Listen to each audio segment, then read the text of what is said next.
বাংলাদেশ খেলাফত মজলিসের বিভিন্ন ইউনিয়ন থেকে আগত আমাদের সংগ্রামী নেতা কর্মীরা ভাইরা, আপনারা বিকাল 3টা থেকে নিয়ে এই পর্যন্ত আমাদের কেন্দ্রীয় ঘোষিত দাওয়াতি কাজের মাধ্যমে এই সময়গুলো আপনারা পার করছেন। শুকরিয়া জানাই আল্লাহর দরবারে। আপনাদের এই মেহনতের কারণে অনেকেই বাংলাদেশ খেলাফত মজলিসে আজকে যোগদান করেছেন, বলে আলহামদুলিল্লাহ। আলহামদুলিল্লাহ। সংগ্রামী ভাইরা আমার, আপনারা জানেন এই বাংলাদেশে স্বাধীন হওয়ার পর থেকে ৫৩ বছরের ভিতরে আমাদের দেশের মানুষ শান্তিতে আহার নিদ্রা কোনো কিছুই তারা করতে পারে না। যেখানেই যায় যেই স্থানেই যায় না কেন, সব জায়গাগুলোতে শুধু জুলুম, শোষণ, নিপীড়ন, নির্যাতন চলেই যাচ্ছে। আমরা শান্তি শৃঙ্খলাভাবে বাংলাদেশে বসবাস কেউ করতে পারি নাই।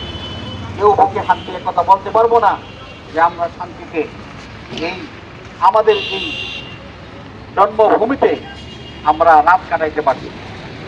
আহার নিদ্রা, মানুষের হাহাকার, শোষণ, নির্যাতন চতুর্দিকে শুধু তার ডালপাল পেরেই যাচ্ছে।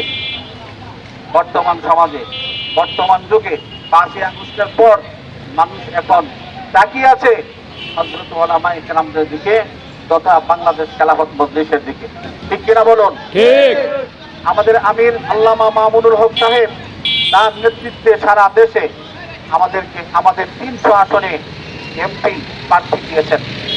আমরা মনে করি আমাদের এই 300 আসনের প্রার্থীকে যদি আপনারা ভোট দিয়ে জয়যুক্ত করেন, আমাদের এদেশে কোনো জুলুম থাকবে না, কোনো নির্যাতন থাকবে না, সন্ত্রাসী, চাঁদাবাজি, কত মাদক দ্রব্য বেচা কিনা সব কিছু বন্ধ হয়ে যাবে ইনশাআল্লাহ। আমরা আল্লাহর বান্দা হিসাবে আমাদের করণীয় হলো, কর্তব্য হলো আল্লাহর জমিনে আল্লাহর দ্বীন কায়েম করা। ঠিক না বেঠিক?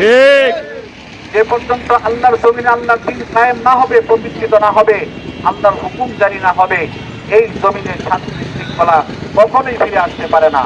এই জন্য আমাদের স্লোগান যন্ত্রমন্ত্রের দিন শেষ, খেলাফতের বাংলাদেশ। খোদার আকাশ, খোদার জমিন, কার করব কায়েম খোদার দিন। আমাদের এই স্লোগান আমরা বুকে এবং আমাদের অন্তরে ধারণ করে সামনের দিনগুলো আমরা পথ এগিয়ে যাব। আল্লাহ তাআলা আমাদের সকলকে তৌফিক দান করেন। আমিন। আজকে যারা মিছিলে এবং দাওয়াতি কার্যক্রমে অংশগ্রহণ করেছেন, আপনাদের সকলকে ধন্যবাদ জানাই আজকের বক্তব্য শেষ করছি। ওমা তাওফীক ইল্লা বিল্লাহ ওমা আলাইনা ইল্লাল বালাগ ওয়া আখির দাওয়ানা আলহামদুলিল্লাহি রাব্বিল আলামিন। আমরা সংক্ষিপ্ত মোনাজাত করি। আল্লাহুম্মা আমিন। জমিতে আপনার হুকুম কায়েম করার জন্য আয় আল্লাহ আপনি গায়বী মদত করেন। আয় আল্লাহ এই জমিনে আপনার হুকুম প্রতিষ্ঠা হয়। আয় আল্লাহ এই মেহনত যারা করে থাকবে আপনার পক্ষ থেকে তাদেরকে উত্তম বিনিময় দান করেন। মিছিলের উসিলায় সারা দেশে ইসলামী হুকুমত আপনি কায়েম করিয়া দেন। আয় আল্লাহ যে সমস্ত ভাইয়েরা বুঝে না, সকলকে আপনি বোঝার তৌফিক দান করেন। আয় আল্লাহ আমাদের সকলের দোয়া মুনাজাত কবুল করে নেন। আমিন। ওয়া সাল্লাল্লাহু তাআলা আলা হযরতি মুহাম্মদ ওয়া আলিহি ওয়া আসহাবিহি আজমাইন বিরহমাতিকা ইয়া আরহামার রাহিমিন।